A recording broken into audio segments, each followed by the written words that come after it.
মাননীয় প্রধানমন্ত্রী জনাব তারেক রহমান ঢাকা বিশ্ববিদ্যালয়ের একজন সাবেক শিক্ষার্থী ছিলেন। তো সাবেক শিক্ষার্থী হিসাবে প্রধানমন্ত্রী হওয়ার পর তিনি এই প্রথম ঢাকা বিশ্ববিদ্যালয়ে পদার্পণ করলেন।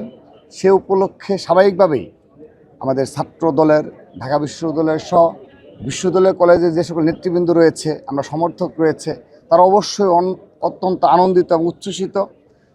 বিশেষ করে আমরা ঢাকা বিশ্ববিদ্যালয়ের শিক্ষার্থীদেরও এটি বিশাল সংখ্যক অংশকে দেখেছি। তার এই আগমন উপলক্ষে তারা অত্যন্ত আন্তরিকভাবেই গ্রহণ করেছে এবং শুভেচ্ছা জানাচ্ছে। সবচেয়ে বড় যে বিষয়, আমরা গতানুগতিক ধারার যে ছাত্র রাজনীতি, সেখান থেকে আমরা বের হয়ে আসার প্রবণতা দেখাচ্ছি। যেমন দেখুন, আজ আমরা গতকাল বারবার আমরা ছাত্রদল কেন্দ্রীয় সংসদ এবং ঢাকা বিশ্ববিদ্যালয় ছাত্রদল আমরা অনেকবার আলোচনা করেছি যেন কোনোভাবেই এই ঢাকা বিশ্ববিদ্যালয়ে বিগত সময় আমরা যে কালচার দেখেছি সেই কালচার যেন ফিরে না আসে। অর্থাৎ এখানে যে শোডাউন, শক্তি প্রদর্শন এবং স্লোগানে পুরো উত্তাল করে দেওয়া, দেখেন আজকে ক্লাস হচ্ছে, আমরা কিন্তু সেজন্য স্লোগান থেকে বিরত থেকেছি। রূপায়ণ lake castle, welcome to the land of piece. আমরা কোনো প্রকার কোনো স্লোগান দিইনি, আমরা অত্যন্ত নীরবে তার আশা উপলক্ষে এটা আমরা এনজয় করছি এবং তাকে শুভেচ্ছা জানাচ্ছি। এটুকুই, ব্যাস এটুকুই। আমরা একটা শিক্ষার্থী হিসাবে, ঢাকা বিশ্ববিদ্যালয় এবং সকল শিক্ষা প্রতিষ্ঠানের শিক্ষার্থী হিসাবে এটুকুই আমরা নতুনভাবে তার এই আগমনকে উদযাপন করছি। সেই সাথে আমরা করতালির মাধ্যমে, অর্থাৎ যে স্লোগানে মুখর করা মহানগর থেকে নিয়ে এসে অতীতে আমরা আরেকটি বিষয় জানাচ্ছি, যেন গতকাল যে বিষয়টি আলোচনা হয়েছে, আমরা ঢাকা মহানগরের আমাদের যে নেতৃবৃন্দ রয়েছে আমরা তাদেরকে অনুরোধ করেছি, কারণ তারাও বিগত জুলাই আগস্ট গণ অভ্যুত্থানে বিরোচিত ভূমিকা পালন করেছে।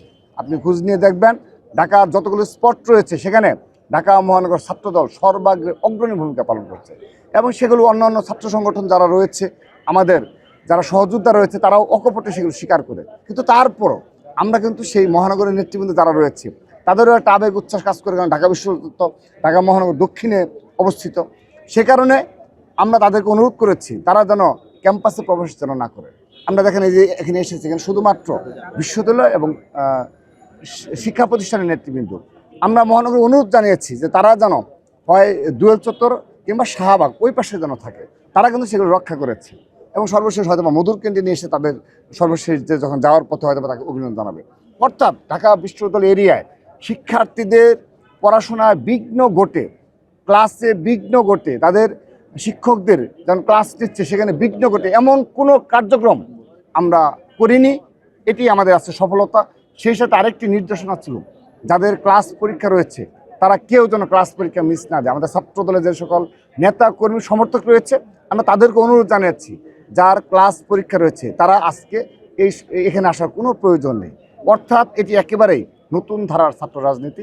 এখানে যার ইচ্ছে হয়, যার মন থেকে যদি মনে হয় যে দেশপ্রেম উদ্ভূত হয়ে এবং একটি বাংলাদেশ বিনির্মাণে ভূমিকা রাখার সুযোগ রয়েছে আমরা, এবং যদি মনে হয় যে হ্যাঁ জনাব তারেক রহমানের যে কার্যক্রম, তার যে প্রতিশ্রুতি, এগুলো তিনি রক্ষা করতে পারবেন কিংবা দেশের জন্য মঙ্গল, তাহলে আসবেন।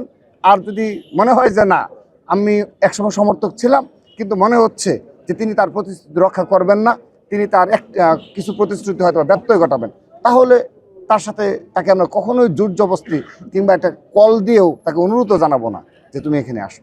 এটি আমাদের নতুন ধারার ছাত্র রাজনীতি, জুলাই আগস্ট গণ অভ্যুত্থানের পরবর্তী নতুন ধারার ঢাকা বিশ্ববিদ্যালয়ে রাজনীতি বিরাজমান।